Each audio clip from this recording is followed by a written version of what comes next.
Mu iherezo ry'ikinyejana cya 19 no mu itangira ry'ikinyejana cya 20 nibwo hari abahanga abavumbuzi batandukanye bongeye kwicara barushaho gutekereza ku bintu byerekeranye n'ubuzima no kubungabunga ariko hakoreshejwe uburyo kamere uburyo bw'umwimerere ko ni nabwo hari abantu benshi mu bihugu by'uburengerazuba bw'isi nibwo bari bafite ikintu kimeze nka ambiance yo kwishimira ivumburwa ry'imiti itandukanye ariko abaho n'abahanga bakomeje gutekereza ko ibyerekeranye n'umwimerere uko abantu barya uko banywa uko baryama uko baruhuka uko banywa amazi nabyo bitagomba guterwa ishoti ngo bibure gutekerezwaho maze basa n'abagenda biyibutsa ibyo bandi banyabwenge bari baragiye bavumbura kera nk'uwo twita Grec Dioscoride wari warabayeho mu kinyejana cya mbere wagiye avumbura ibimera bitandukanye n'ibiribwa bigenewe ubuvuzi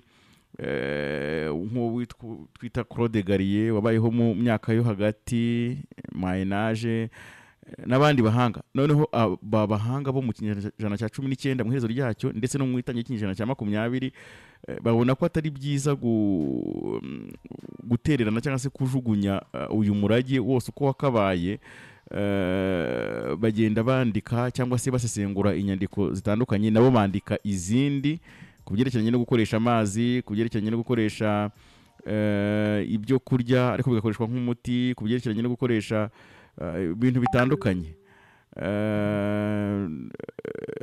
abandi bahanga bahangaha barimo nka Dr George de Pamplona Roger no umunya Espagne barimo nka Dr Ernest Chinaida no umudage barimo abandi banyabwenge batandukanye ndetse n'abahangaha hano iwacu barimo nka Dr Pierre Claver Rwangabo n'abandi bahanga bahaye iwacu bagiye babona ko atari byiza gufata iby'umwimerere biribwa ibimera ngo abantu bareke gutekereza ko birimo ubuhanga bushobora kuzahura no gukura abantu mu kaga kuko ni science naturelle bisa na hari ubuhanga busanzwe buri kwisi twasanze udashobora gutera umugeri cyangwa ukuriho ngo bikunde kuko n'uburyo bw'ubuvumbuzi bwagiye bukoreshwa bwagiye bugendana no kwitegereza ibibera mu mashyamba no mu mirima kwa kundi wasanga nk'inyamaswa ubusanga itarashobora gukora ku mubirizi ariko yaba yarwaye ukabona isa n'iyakonje ukabonera ry'umubirizi abahanga bakarebera ko batari ku byo byose ushobora gusanga iki kimera cyavura bagaheraho bakagikoresha nawe wakwibaza ni gute abantu bafashe inyabarasanya bakavuga ati inyabarasanya nuyivuga tukayishyira ku gisebe kiruma urakira ni gute bafashe igikakarubamba izo nyurabwenge hariho ibyo twita théorie des signes la théorie des signes kwa kundi iyo urebye imiterere y'igice cy'ikimera ukareba n'urugingo rw'umubiri bisa ukabona ko icyo kimera gishobora kuvura rwa rugingo ndabashuhuje abakunzi ba farumasi y'imuhira abakunzi b'ikiganiro amagara mazima abakunzi barengera ubuzima aho ngaho niho natwe twagiye dutekerereza tubona ko tugomba gukomeza kubungabunga uwo murage werekeranye n'iby'umwimerere maze tugarura iyi porogaramu ya farumasi y'imuhira iyi porogaramu ya farumasi y'imuhira tubona ko ishobora kugira uko yunganira abantu ndetse tukanifuza yuko habaho kuyidecentraliza ikagenda igakwira hirya no hino mu gihugu ibyiza by'iwacu ibyo biribwa hari ibyo twita les aliments de base no kuvuga bya biribwa bisanzwe birimo umuceri birimo ibigori birimo ingano kubazikoresha cyangwa kubazibona birimo ibijumba harimo ibyo biribwa bisanzwe les aliments de base hamwe n'ibyo bishyimbo ariko hakaba n'ibyo twita aliments supplémentaires aliments supplémentaires ni ukuvuga ni hahandi ubona nk'indimu ukabona amacunga ukabona tungurusumu bya biribwa udashobora gushyira ku isahane ngo urye isahane yuzuye hanyuma hakabaho noneho n'ibimera biri mu mashyamba biri no mu mirima kugeza ubu ngubu harimo bigenda bitangwaho za rekomandasiyo ko abantu bagomba kubyimura bikaza mu mirire harimo nk'umubirizi uherutse gutangwaho rekomandasiyo na FAO igaragaza yuko na cyane cyane mu bihugu biri kugenda bigwirirwa n'ibibazo by'imirire mibi umubirizi ukwiriye gukoreshwa. Kubera icyo ugomba gukoreshwa, ririya bara ry'icyatsi kibisi ryawo ureba rituma umubirizi ufite chlorophyle nyinshi cyane, ufite feri nyinshi, n'indi myugugu myinshi, bituma rero ari byiza ko wakoreshwa mu rwego rwo kurwanya ndetse n'imirire mibi. Hari ibindi bimera nk'umuravumba, birimo umwenya n'ibindi. Farumasi y'imuhira rero dutekereza muri urwo rwego, tukavuga ko byaba byiza abantu hirya no hino mu gihugu bongeye gukangukira ibyo bimera, kubitera ku rugo ruterwaho ibimera byibura 3: tera umubirizi, tera umuravumba, tera umwenya, kandi uzaba ugize neza. Hanyuma mu rwego rwo kugira ngo dushyigikire farumasi y'imuhira koko, tujye tubona uko dutanga inama, tujye tubona uko dutanga ibitekerezo mu buryo bworoshye, tujye tubasha kugera ku bantu bacu bitagoranye, tubasha gutanga inama. Aha niho twahereye, maze tuvuga ko dukwiye kubanza kugira ibigega binini cyane, ibigega byagutse by'ubuhinzi bw'ibihumyo. Twari dufite impamvu. Ubusanzwe ibibarirwa mu miryango y'ibihumyo abantu bari basanzwe babimenyereye, no kuvuga nk'imegeri, no kuvuga nk'ibihepfu hari ababizi, cyangwa se abandi bakaba bashobora kubyita andi mazina, ariko ni igihumyo gisa n'umweru, cyo gisa naho kibumbye. Hanyuma hakabaho ibihumyo bisanzwe, hakabaho ibindi byenda kumara nk'imegeri, ariko ari nabyo atari binini cyane, iyo twita intyabire. Hakabaho n'andi moko menshi nagiye mu bushakashatsi twakoze muri ya market survey, turi gusesengura ibijyanye n'ibihumyo uko bihagaze. Twagiye tuvugana n'abantu hirya no hino mu gihugu, hari abakuru twaganiriye, ugasanga abantu bagendaga babyita amazina atandukanye, ndetse harimo n'ababasha no gukoresha na biriya byimeza ku biti. Buriya no kuvuga ibihumyo bisa n'ibiri ahantu hose, bisa naho ikirere cyose cyuzuyemo ibihumyo, ko niyo mpamvu ubona nk'ahantu iyo haje imidite ujya kubona ukabona haje bimeze nk'urubobi. Biriya ni ibihumyo. Ni kuvuga ibihumyo bisa naho ari ubuzima, bisa naho ari byo kintu gifite aho gihuriye n'ubuzima bwa muntu, kwenda no kurusha n'ibindi bintu byinshi, kuko n'ubusanzwe niyo turi kwigisha kubihinga, ahantu umuntu yakwicara kumva arabangamiwe, nta nubwo hashyira igihumyo, kuko niba wicaye ahantu kumva hari ubushyuhe bwinshi, uhashyize igihumyo ntabwo cyahaba. Ni kuvuga ibihumyo umuntu yanabyita ubuzima nabyo, umuntu yabyita ubuzima. Aha rero niho twatekerereje, binajyanye n'uko mu mwaka wa 2008 leta y'u Rwanda yateye intambwe ivugana na leta y'Ubushinwa, maze batugurira iyi tekinoloji iyo twita Junsaho technology, hari naho ibihumyo bibarizwa, maze batugezaho ubuhinzi bw'ibihumyo. Nyamara mu 1986 nibwo Abashinwa bari bavumbuye cyangwa se bagaragaje ubuhinzi bw'ibihumyo ko bwagira icyo bufasha ku bantu, kandi mu mahitamo rusange cyangwa se mu mahitamo yo kureba mu buryo bwagutse, nuko bigaragara yuko ibihumyo ubwabyo na cyane byera vuba. Mbere na mbere byera vuba, ubihinze iminsi 8 utangira gusarura. Hanyuma ibihumyo bihingwa ahantu hato, imigina 64 ihingwa kuri metero kare imwe. Hanyuma nanone ibihumyo kubihinga ubona bitagoye, kuko uba wahinze ukajya ushyiraho amazi mu gitondo, ugashyiraho andi nimugoroba, nubwo araho usanga binasaba ko ushyiraho rimwe ku munsi. Ibyo bintu ntabwo bigoye, ni nayo mpamvu bitaho bihure nuko guhitamo. Hanyuma intungamubiri nyinshi zirimo zishobora gufasha mu kurwanya imirire mibi, ayo n'andi mahitamo. Noneho iyo urebye ko bifite proteine, ariko bikanagira ndetse n'ibinure byiza, grace, ariko hatarimo bya bindi twita cholesterol LDL biboneka mu bikomoka ku matungo, ntihabonekemo ya sodium ishobora kuboneka mu magi.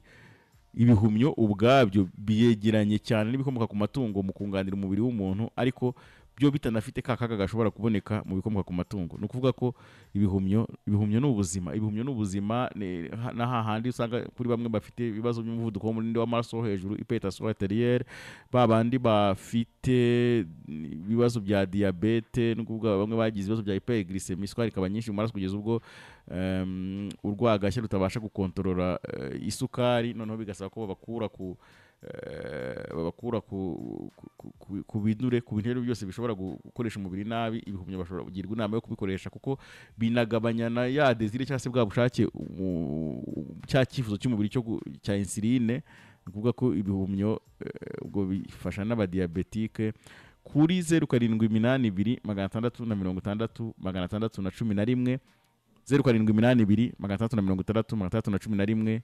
Aho ngaho murakomeza mugenda mutanga ibitekerezo, tuganira, twunganirana. Ushobora guhamagara, ushobora kunyuza ubutumwa bugufi, ushobora kuza kwandika kuri WhatsApp, imbuga nkoranyambaga zacu, yaba Twitter, yaba Instagram, yaba Facebook. Aho ngaho hose ni Irengera Ubuzima. Aho hose mugakomeza kugenda mureba ibyo dukora, ariko na cyane cyane aho duhanze ijisho cyane muri iki gihe akaba ari iyi farumasi y'imuhira. Iyi farumasi y'imuhira aho mubona ko twifuza ko ibyerekeranye n'ubuzima ntitugomba kubiterera mu maboko y'abaganga ngo uvuge ngo ndarwara, ninumva hari ikinkozeho ndagenda ngura ikinini, ndajya kuri clinique, ndajya oya. Ahubwo nawe bifite uko bikureba mu byo urya, kwa kundi urya ibitoki, urya ibijumba, urya imyumbati, urya amateke, urya ikishamo, unatekereze ko hari byo twita aliments supplémentaires cyangwa se bya biribwa by'ingenzi bishobora kunganira ubuzima. Ugende wiga uko wabasha kubikoresha. Tera igiti cy'indimu aho ngaho mu rugo, tera teyi, tera romare, tera umwenya. Ibyo bifite ukuntu bizagufasha maze abantu barushaho kugenda bunganirana. Mwumva nanyuragamo mbibutsa uko abahanga hirya no hino ku isi bagiye batekereza ibyerekeranye no kubungabunga ubuzima, ndetse abo mu kinyejana cya 19 mu iherezo ryacyo no mu tangira kinyejana cya 20 ukongera kugenda biyibutsa basa n'abegeranya inyandiko zivuga kuri bwa buhanga bwo gukoresha uburyo kamere bwo kubasha kuvura umuntu. Ni naho hanavuye imvugo bise ngo la santé n'est pas le fruit du hasard. Bavuga ko ubuzima tutabwakira nk'impanuka, ahubwo ari ingaruka y'imyitwarire y'akamenyero kacu, cyane cyane mu mirire, mu kiruhuko, n'uburyo tunywamo amazi n'ibindi.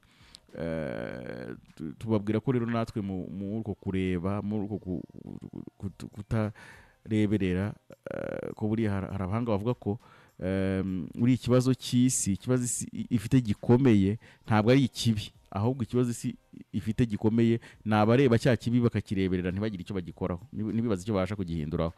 Urumva rero iyo tubona abantu bagira ibibazo by'imirire mibi, malnutrition, kwa kuntu usanga abantu umuntu yabuze ibimutunga kandi dodo zirahari, twumva tutishimye, ashobora guhinga ibyo bihumyo. Niyo nanone babandi usanga barabyibushye bakarenza urugero kubera kudashobora kumenya ibyo barya, kubera kutifata. Rimwe tunabona ko harimo na discipline itari nyinshi. Nuko tubibona, tukabona ko abantu bakareba ibyo barya, ibyo banywa binaciye mu buryo bwiza, ntabwo tubireberera natwe rero. Kuri 0782 660 611 0782 660 611. Twakira ibitekerezo, murandika nyina kuri WhatsApp, tugume tuganire. Tekereza ko badushyiriramo ya farumasi y'imuhira, nanone musigaye musaba ko mwayumva kenshi, noneho tuze kugaruka noneho tuvugana, none tugaruka kuri za pratique gake zivuga ku kuntu twifuza ko byakwira hirya no hino mu gihugu mu buryo bworoshye. Ibihumyo, amahugurwa ndetse n'amagerageza. Abafatanyabikorwa ba farumasi y'imuhira bose bashyizeho icyumweru cyahariwe ubukangurambaga ku mahugurwa n'amagerageza bizamara amezi 3 ku buryo bwo guhererekanya ubumenyi bukwiye ruhande bwerekeye ibihumyo. Urashaka kwiyunga kuri abo bafatanyabikorwa? Reka tumenye kubihinga, kubivomera, kubisarura, tumenye yewe no gukora imigina, sambusa, burete, gukora ifu, yewe n'amashuri mu wayini cyangwa se umuvinyo ukoze mu bihumyo. Byose ibyerekeye ibihumyo, amahugurwa kwiye ruhande n'amagerageza. Bakunzi ba farumasi y'imuhira, noneho aha tugamije ubumenyi kuri buri wese. Ibyiza dukesha ibihumyo ntibyagerwaho ngo tugire ibigega byagutse twihaze tunasagurira amasoko tudafite ubumenyi. Mureke abashaka kubigira umwuga bitabire amahugurwa atangwa mu gihe cy'icyumweru, ukwezi ndetse n'amezi 3, bitewe n'uko ibigega bya farumasi y'imuhira by'umwihariko ibihumyo biri based ku mazone. Abanyabigega cyangwa se n'ukuvuga babandi bahagararira amazone mu buhinzi bw'ibihumyo, mwebweho muteguganirijwe gahunda y'amahugurwa yihariye cyane kuko burya ntabwo ari guhinga gusa, muzaba munahagarariye abantu, muzaba muyobora abantu, ndetse muzaba munahagarariye farumasi y'imuhira yose. Urumva ufite ubushake bwo guhagararira iyi zone y'ubuhinzi aho utuye, ni wowe bireba. Bitekereze wumve niba ushobora guhagararira zone y'ubuhinzi aho ngaho utuye. Bakunzi ba farumasi y'imuhira, ubwo murabizi ko ibihumyo ari inyama zihingwa. Muzi ko ibihumyo byerera iminsi 8 gusa, kandi bikaba bihingwa ahantu hatoya. Murabizi ko bidakeneye ubutaka bwinshi n'amazi y'umurengera. Ibyo murabizi. Waba uzi amoko y'ibihumyo arangahe? Ni ubuhe bwoko buhingwa cyane cyane hano mu Rwanda? Ni icyo uzi ku bwoko bw'ibihumyo bikorwamo imiti? Ni icyo uzi bwoko bw'ibihumyo bikorwamo imiti? Ukeneye kumenya neza isuku ikenewe ahahingwa ibihumyo. Sobanukirwa n'udusimba tw'abibyornyi ku bihumyo n'uburyo bwo kudutsinda. Nanone turibaza ngo kuki ibihumyo bidakenera imvura cyangwa izuba? Ibaze nawe icyo kimwe kidakenera imvura cyangwa izuba. Kuki bikenera oxygene? Akora ukabona ntabwo bikunda urumuri rwinshi. Kubera iki? Wumva wowe udafite amatsiko yo kumenya gukora isambusa mu bihumyo? Ntufite amatsiko yo kumenya gukora burete? Ntushaka kumenya gukora brochette? Ntukeneye kumenya uko byumishwa? Ntukeneye kumenya uko wakora uyu muvinyo cyangwa se mushroom wine mu bihumyo? Ibi rero hamwe n'ubundi bumenyi butandukanye bwerekeye umushinga w'ibihumyo, nibyo bikubiye muri cya gice cya kabiri cy'amagerageza agamije kuvugurura ubuhinzi bw'ibihumyo. Habaho igice cya mbere cyo kugenda dukora ubushakashatsi tureba ese ibihumyo abantu barabihinga hirya no hino, barabyitabira, ese batarabyitabira byatewe n'iki? Amagerageza ya kabiri rero nayo kugerageza nyine kubikwirakwiza mu bantu, kubahugura, gukomeza kubahugura. Ibi rero nibyo bizaba bikubiye mu gice cya kabiri cy'amagerageza. Mu magerageza nyine agamije kwagura farumasi y'imuhira, tuzanahugura byibura abantu 100. Dukeneye guhugura byibura abantu 100, harimo n'abariya 15 bazahagararira amazone. 15 bo murumva bakeneye ubumenyi bwihariye, ntago ari ubumenyi bwerekeranye no guhinga gusa, ubwo ni n'ubumenyi bwo kumenya kuyobora abantu. Bazaba bahagarariye farumasi y'imuhira yose uko yakabaye. Turifuza byibura ko mu gihe cy'amezi 3, ntabwo ari kwiga gusa, ahubwo byibura mu gihe cy'amezi 3 tuzabe tumaze guhinga imigina byibura 200,000 hirya no hino mu gihugu. Aho hirya no hino mu gihugu kandi byose tubishingiye ku mazone, dukeneye kuzaba byibura tumaze guhinga imigina 200,000. Tuzabe dukeneye guhinga imigina 200,000. Bizakorwa nande? Ni jyewe, ni wowe. Ni jyewe, ni wowe tuzabikora. Hamagara rero kuri 0782 660 611, 0782 660 611, subiremo rimwe, 0782 660 611. Urusheho gusobanukirwa n'iki gikorwa, niba wifuza ko twafatanya aho hirya no hino aho mutuye, kugira ngo tugire iyi farumasi y'umuhira ifite ibigega koko bihagije naho butaha. Mwabyumvise kandi nyine iyo nimero ni muyibika hatanyagirwa. 0782 660 611, 0782 660 Mwabyumvise ko abafatanyabikorwa nyine mu farumasi y'imuhira bafashe umugambi w'uko kino gihe bagiye kwibanda ku mahugurwa, bagiye kwibanda ku magerageza ariko ku buhinzi bw'ibihumyo. Bikanagaragara yuko bitanashoboka ko twabikora twenyine, kuko abo bicara bagatekereza, abo strategie mu bikigo cyacu hamwe n'abo dufatanya ntago bashobora kwicara ngo bakwire mu gihugu cyose. Ni naho mpamvu twanafashe iyo gahunda yuko tukeneye nyine abantu 15, no kuvuga umuyobozi uyobora zone y'ubuhinzi muri byerekeranye n'ubuhinzi bw'ibihumyo aho hirya no hino mu gihugu. Aho twavuze ko mpamvu tuba ko ari zone 15 nuko buri zone izajya yokipa uturere 2, hanyuma uwo nawe azakenera abamufasha bamwegereye bashobora kumufasha kubona uko agera ku bahinzi abo bantu, cyangwa se iyo team bazaba ari abavugizi cyangwa se ari nk'intumwa za farumasi y'imuhira, ariko na cyane cyane mu gihe cy'ubuhinzi bw'ibihumyo bazaba bashobora gukorana n'inzego z'ibanze, bazaba bashobora kuyobora abandi. Urumva abo bantu bakeneye ubumenyi, niyo mpamvu tuvuga ko harimo amahugurwa. Bakeneye ubumenyi bwerekeranye no kumva neza iyi concept ya farumasi y'imuhira, kubera iki farumasi y'imuhira ariko kandi ubundi farumasi iba aho bajya kugura ibinini. Farumasi y'Imurera umuntu akaba yumva iyo concept, abantu bakongera noneho bakumva neza noneho concept y'ubuhinzi bw'ibihumyo, uko byaje mu Rwanda, uko byari bisanzwe byimeza, uko byaje kuza noneho guhingwa, icyakorwa ngo bihingwe ku bwinshi. Abo bantu bagomba kuba bumva ibyo bintu, bakongera bakaba bumva nyine tekinike, uko bihingwa, uko bivomerwa, uko bisarurwa, uko birindwa udukoko n'ibindi. Hanyuma bakongera bakaba bafite ubumenyi ku byerekeranye no kuyobora, bakaba bafite soft skills.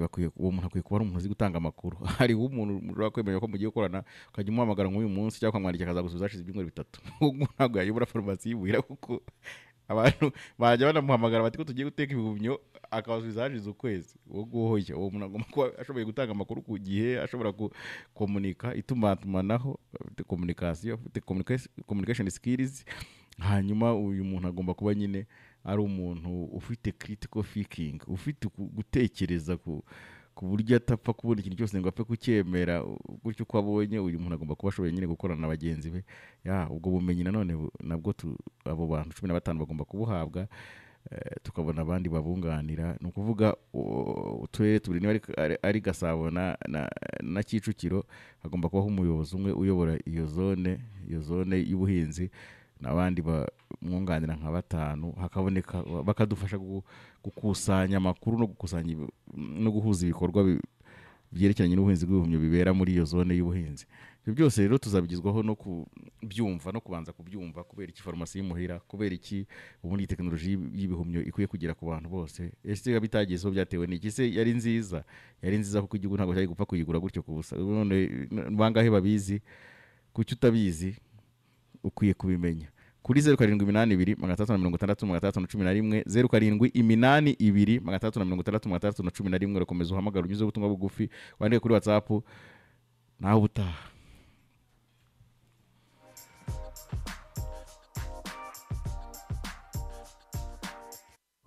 Kwita ku buzima bwacu ni inshingano yihariye kuri twebwe. Niyo mpamvu murangiye ikigo Rengera Ubuzima wivurisha ibimera. Abo ni abahanga ba mbere mu kubungabunga ubuzima. Baguha imiti ikozwe mu bimera, bagakora isuzuma rusange, bakagira n'umwihariko wo gukora reflexology na massage. Wihangayika niba ufite ibibazo mu mubiri nka amibe, infection urinaire, kudatunganya neza amabanga y'abashakanye n'ibindi, kuko ibisubizo byose urabisanga muri Rengera Ubuzima wivurisha ibimera.